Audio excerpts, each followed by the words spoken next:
태국이 한국을 무시하며 주제넘는 행동들을 연달아 저지른 지 반년이 넘었습니다. 분명히 초반에는 한국이 없어도 잘만 살 수 있다며 자신만만한 태도를 보이던 태국이었지만 한국 측의 강경한 대응과 함께 불매운동이 이어지면서 태국의 경제 상황은 급격히 악화되고 있는데요. 이뿐만 아니라 중국을 등에 업고 기고만장한 태국 정부의 태도를 두고 태국 국민들 사이에서는 정부의 태도가 옳다는 의견과 지금이라도 한국에게 빌어야 한다는 의견이 서로 대립하고 있는 상황입니다. 결국 첨예하게 대립하던 국민들은 거리로 뛰쳐나와 각자의 의견이 맞다며 주장하는 시위를 하고 양측의 갈등이 폭발하는 바람에 태국은 큰 혼란에 빠진 상태인데요. 그렇다면 태국 현지에서는 대체 어떤 일이 벌어지고 있는 건지 함께 알아보러 가실까요? 잠깐 1초 만에 누를 수 있는 좋아요 버튼만 눌러주시면 영상 제작에 큰 힘이 됩니다. 안녕하세요. 저는 태국 방콕에 있는 대학교에서 군사학을 전공하고 있는 21살 펀펀이에요. 요즘 저희 학교에서는 한국에 관한 이야기가 끊이질 않고 있는데 이 상황을 한국에 계신 여러분께 꼭 전해드리고 싶어서 이 글을 쓰게 되었어요. 저희 학교 상황은 한마디로 정말 큰일이라고 말씀드릴 수 있을 것 같네요. 사실 전 한국을 정말 좋아하는데 주변 친구들은 그렇지 않은 것 같아 많이 속상한 상황이거든요. 저희 학교는 요즘 한국 얘기만 나오면 정말 난리가 난답니다. 한국을 좋아하는 학생들과 싫어하는 학생들 사이에서 매번 토론이 벌어지고 그게 싸움으로 번지는 일이 비일비재한데 정말 큰 문제거리죠. 저는 평소에 한국을 좋아해서 항상 한국을 옹호하는 입장에서 토론에 참여하곤 하는데 이게 쉽지 않답니다. 지난주 군사전략 수업 시간에 있었던 일이 아직도 생생하네요. 교수님께서 동아시아의 군사 동맹에 대해 설명하시다가 한국 얘기를 꺼내셨는데 그러자마자 교실 분위기가 달라지더군요. 뒤에 앉아있던 솜차이가 한국을 미국의 앞잡이라고 큰 소리로 말했고 저는 그 말을 듣자마자 가만히 있을 수가 없더라고요. 솜차이의 시각이 너무 한쪽에 치우져 있다고 생각했거든요. 한국은 자신들의 이익을 위해 미국과 동맹을 맺은 거고 그 덕분에 경제적으로도 크게 성장할 수 있었던 거잖아요. 결국 이렇게 시작된 논쟁은 점점 더 격렬해졌습니다. 결국 교수님께서 중재에 나서셨지만 수업이 끝난 후에도 학생들 사이에서 토론은 계속됐는데 정말 힘들더라고요. 이렇게 저희 학교에서 한국 얘기로 시끄러워진 이유가 있어요. 바로 최근 한국에 있는 태국인 불법 체류자 문제 때문이죠. 한국 정부가 불법 체류자를 걸러내기 위해 입국 심사를 강화하면서 정작 관광을 목적으로 가려는 선량한 태국인들까지 입국이 거부되는 일이 많아졌거든요. 특히 전자여행 허가제도인 KTA가 정당한 이유 없이 거부되는 경우가 많아지면서 논란이 커졌습니다. 저희 과 동기인 팁타완의 경우가 대표적이에요.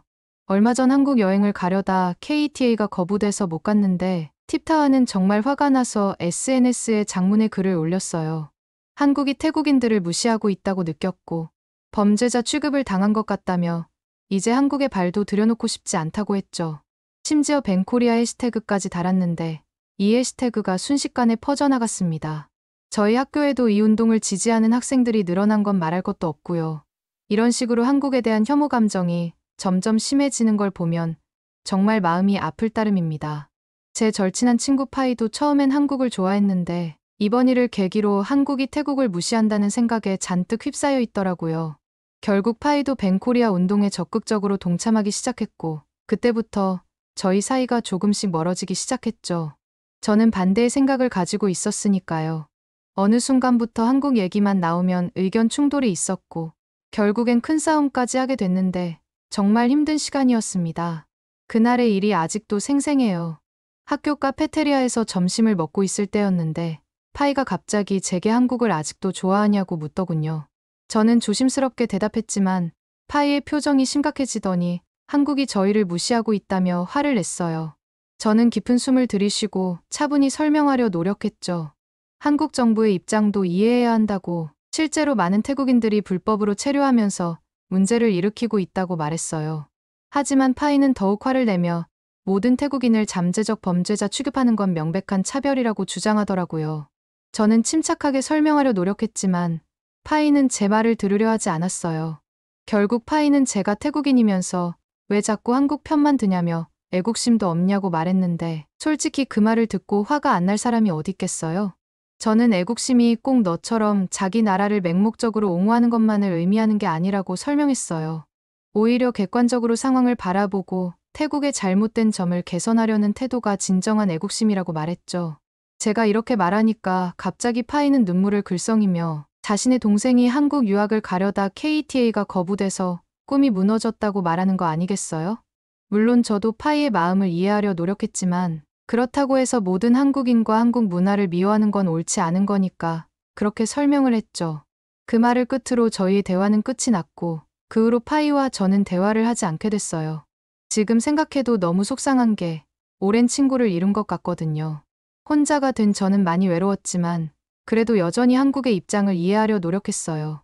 제가 보기에 한국이 태국을 대하는 자세에는 큰 잘못이 없었거든요. 오히려 태국 정부가 자국민 관리를 제대로 하지 못한 책임이 크다고 생각했죠.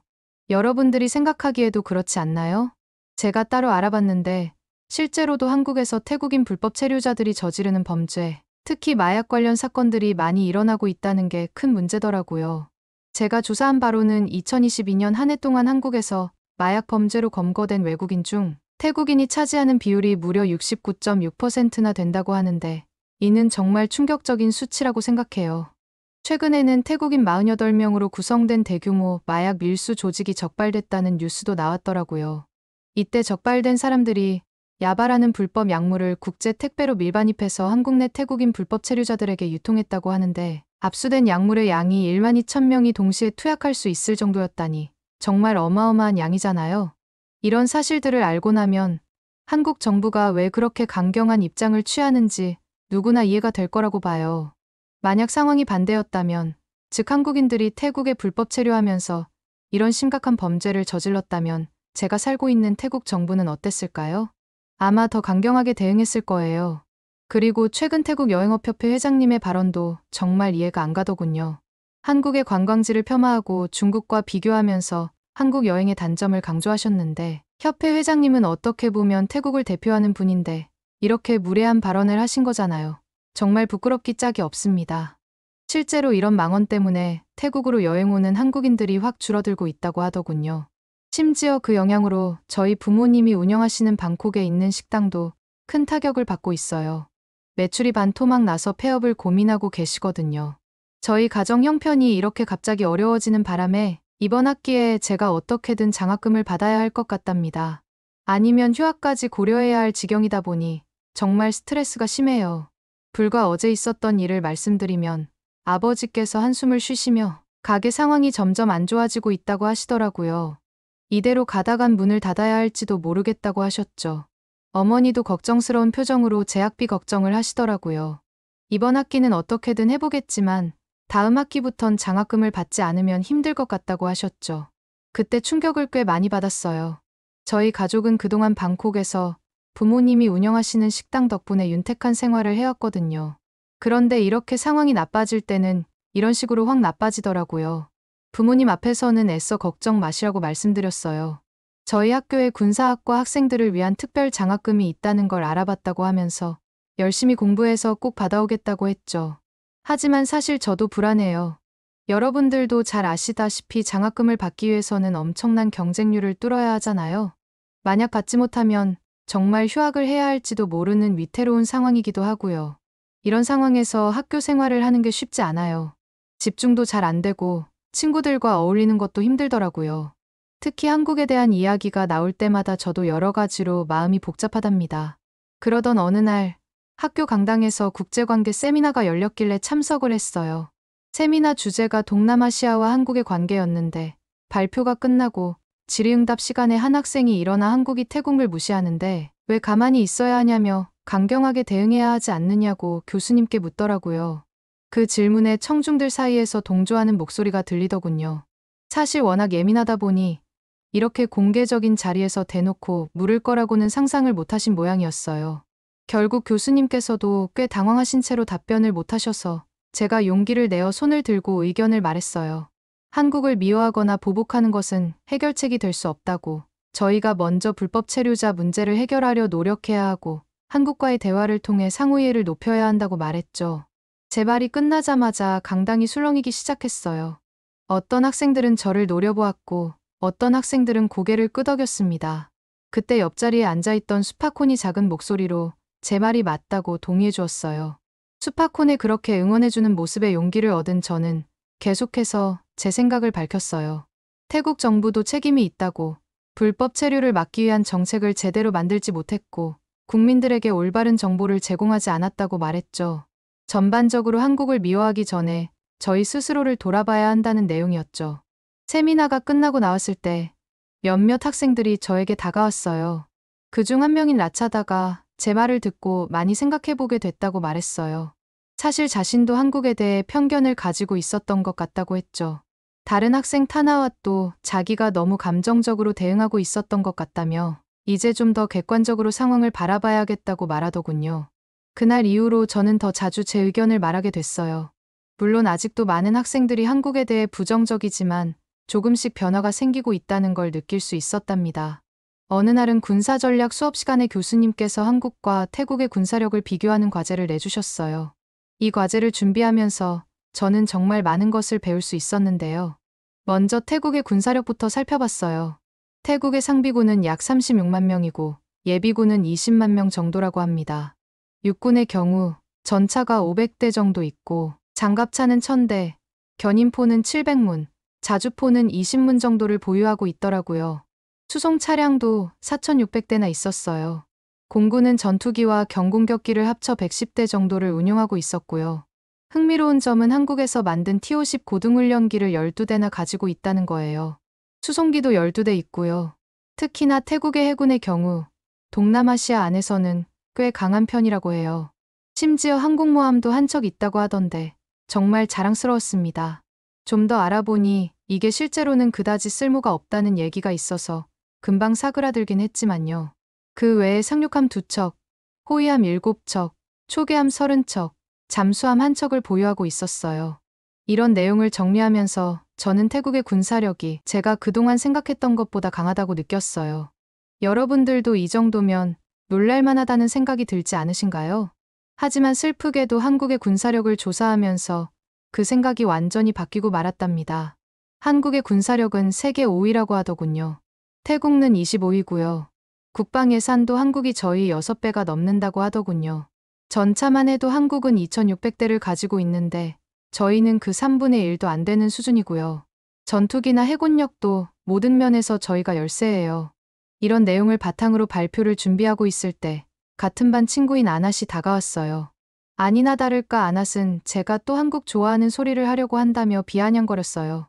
저는 침착하게 이건 단순히 한국을 좋아해서 하는 게 아니라 객관적인 데이터를 바탕으로 분석한 거라고 설명했죠.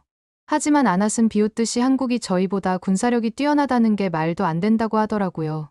태국과 한국이 전쟁으로 맞붙게 되면 한국은 태국 발밑에도 못 미칠 거라고 말하면서 말이에요. 그 순간 한숨이 저절로 나오더라고요. 그러고는 천천히 설명을 시작했죠.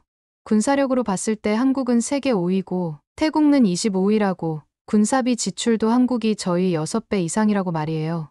아낫은 잠시 당황한 듯 했지만 곧 태국 현역 병력은 36만 명이고 한국은 50만 명밖에 안 된다며 그 정도 차이는 현대전에서 그렇게 큰 차이가 아니라고 주장했습니다.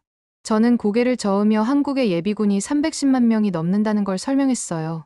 그리고 병력수만 가지고 전쟁을 이기는 게 아니라 무기의 질과 양도 중요하다고 덧붙였죠. 제 설명을 듣고 아낫은 잠시 말을 잃었어요. 누가 봐도 당황한 듯한 모양새였습니다. 하지만 곧 다른 주장을 펼쳤죠. 한국이 태국보다 군사력이 강하다고 치더라도 태국에게는 중국이라는 강력한 동맹국이 있다고 말하더군요. 중국과 태국의 관계가 얼마나 좋은지 강조하면서 한국이 아무리 강해도 중국을 이길 순 없을 거라면서 말이에요. 저는 고개를 절레절레 흔들며 아낫의 말이 얼마나 상식에서 벗어난 것인지 설명했어요. 실제로 말이 안 되는 얘기였으니까요. 중국이랑 사이가 좋다고 해서 태국 입장에서 무조건 좋은 건 아니라고. 오히려 중국 관광객들이 무비자로 들어와서 태국에서 민폐만 끼치고 있는 게 현실이라고 말했죠. 제 생각으로는 중국과 이렇게 가까워지지 않는 게 더 좋았을 거라고 덧붙였어요. 그리고 만약 다른 나라까지 끌어들인다면 한국 뒤에는 미국이 있다는 것도 알아야 한다고 설명했습니다. 누가 보더라도 미국의 군사력은 중국을 훨씬 앞서고 있잖아요. 아낫은 더 이상 할 말을 찾지 못하고 자리를 피했고 그 후로 아낫은 저를 볼 때마다 피해 다니더라고요. 이 일이 있고 나서 저는 태국과 중국의 군사 협력에 대해 더 자세히 알아보기로 했습니다. 태국이 최근 중국에서 탱크와 잠수함, 상륙강 스팜 등을 대거 구매했다는 소식이 나와 있더라고요. 그런데 이게 끝이 아니었어요. 태국은 미국에서 최신형 F-35 스텔스 전투기도 구매하려고 한다는 거 아니겠어요? 태국이 이런 행동을 하는 게 이해가 안 됐던 저는 갑자기 혼란스러웠어요. 왜 태국은 이렇게 여러 나라에서 무기를 사는 걸까요? 2022년에는 중국과 연합공군 훈련을 했고 2023년에는 미국과 대규모 연합훈련을 했대요. 심지어 러시아에서 연료와 식품도 수입하려고 한다는 거 있죠. 여러 나라에 다 손을 뻗고 있는 게 너무 일관성이 없다는 생각이 저절로 들었습니다. 다른 나라들에서는 이런 태국의 행동을 두고 자유분방한 외교라고 하더라고요. 하지만 저는 이게 과연 옳은 방향인지 의심이 되기 시작했습니다. 한 나라에 치우치지 않고 여러 나라와 좋은 관계를 유지하는 것은 좋지만 이렇게 하면 오히려 어느 나라도 저희 태국을 신뢰하지 않게 되지 않을까요? 특히 중국과의 관계가 걱정돼요. 중국은 저희에게 무기도 팔고 관광객도 많이 보내주지만 그만큼 태국에 대한 영향력도 커지고 있잖아요. 이게 과연 장기적으로 저희 태국 입장에서 좋을지 모르겠다는 생각이 들더군요. 이런 생각을 하다 보니 갑자기 한국과 미국의 관계가 떠올랐어요. 최근 들은 소식에 의하면 미국이 한국을 보호하기 위해 이지스함 한 척을 긴급히 재배치했다고 하더라고요. 혹시나 모르는 분들을 위해 설명드리자면 이지스함은 적의 미사일을 요격할 수 있는 첨단 방어 시스템을 갖춘 배예요. 미국의 이런 행동은 한국에 대한 강력한 지지를 보여주는 거예요. 심지어 미국의 국방장관이 저희는 한국을 끝까지 지원할 것이라고 말했다던데 이런 거 보면 정말 한국과 미국의 동맹이 얼마나 굳건한지 실감이 났습니다. 더 놀라운 건 한국, 미국, 일본이 함께 군사훈련을 한다는 거 아니겠어요? 프리덤 에지라는 이름의 이 훈련에서는 대잠전, 미사일 방어, 공중전 등 다양한 훈련을 한다고 하더라고요. 미국은 항공모함까지 동원했고 한국과 일본도 최신 군함들을 보냈다고 하던데 이런 소식들을 보면서 저는 다시 한번 태국의 상황을 돌아보게 됐어요. 저희는 여러 나라와 조금씩 친하게 지내려고 하지만 정작 확실한 동맹은 없는 것 같더라고요. 이런 상황에서 과연 태국의 안보가 제대로 지켜질 수 있을까요? 한국의 경우를 보면 확실한 동맹국이 있다는 게 얼마나 중요한지 알 수 있겠더라고요. 미국이라는 강력한 나라가 항상 한국 편에 서 있으니까 한국은 더 자신감 있게 국제 무대에서 활동할 수 있는 거잖아요. 이런 생각을 하다 보니 태국의 외교 정책에 대해 의문이 들었습니다. 여러 나라와 조금씩 친하게 지내는 것도 좋지만 정말 위기 상황이 왔을 때 저희를 도와줄 진정한 동맹이 필요하지 않을까요? 이런 고민을 하면서 저는 태국의 미래가 정말 많이 걱정되었습니다. 군사력만으로 국가의 안보가 보장되는 건 아니지만 그래도 중요한 요소인 건 분명하잖아요. 물론 제가 결정할 수 있는 위치는 아니지만 실제로 힘을 가지고 있는 분들이 태국이 앞으로 어떤 선택을 해야 할지 정말 깊이 고민해봤으면 좋겠다는 생각이 들었습니다. 아무튼 이런 일들이 있고 나서 의외로 많은 친구들이 저에게 관심을 보이기 시작했어요. 제가 워낙 센 발언들을 하다 보니까 재밌게 본 다른 친구들이 다가온 모양이더라고요. 같은 과 친구 중에 수환이라는 친구가 제게 다가와서 제가 한국에 대해 객관적으로 설명하는 걸 듣고 많이 배웠다고 말해줬어요. 자기도 사실 한국에 대해 잘 몰랐는데 제 말을 듣고 생각이 바뀌었다고 하더라고요. 티다라는 친구도 제가 단순히 한국을 옹호하는 게 아니라 사실을 바탕으로 얘기하는 모습이 멋지다고 말해줬고요. 이렇게 새로운 친구들을 사귀게 되면서 저는 더욱 자신감을 갖고 제 의견을 밝히게 됐어요. 한 번은 학교 토론 대회에서 태국과 한국의 관계 개선 방안이라는 주제로 발표를 하게 됐는데 그때 제 생각을 자세히 말할 수 있었답니다. 저희가 지금 감정적으로 대응하기보다는 냉철하게 현실을 직시해야 한다고 말했어요. 한국이 입국 심사를 강화한 이유가 분명 있다고 태국 사람들이 불법 체류를 하면서 심각한 범죄를 저지르고 있기 때문이라고 설명했죠. 이건 부인할 수 없는 사실이라고 강조했어요. 하지만 동시에 한국 정부의 대응에도 문제가 있다고 말했어요.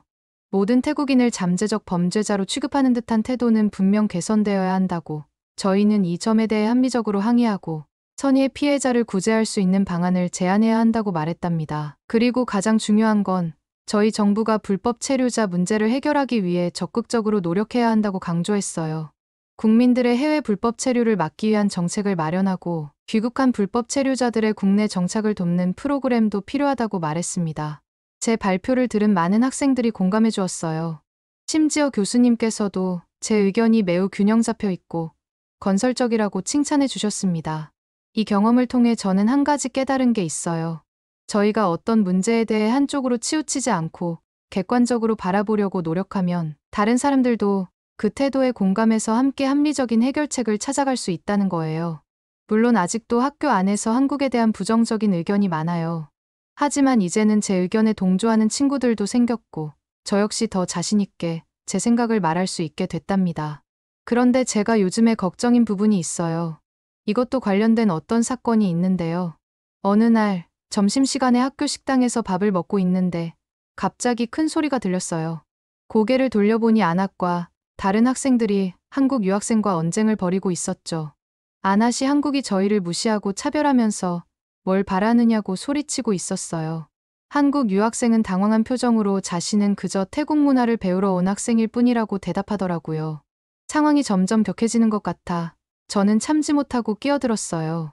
아낫에게 이 학생은 개인이고 국가 간의 문제를 가지고 개인에게 그런 식으로 화풀이하는 건 잘못된 거 아니냐고 따졌죠. 아낫은 제게 화난 눈빛을 보내며 또 한국 편이냐고 물었어요.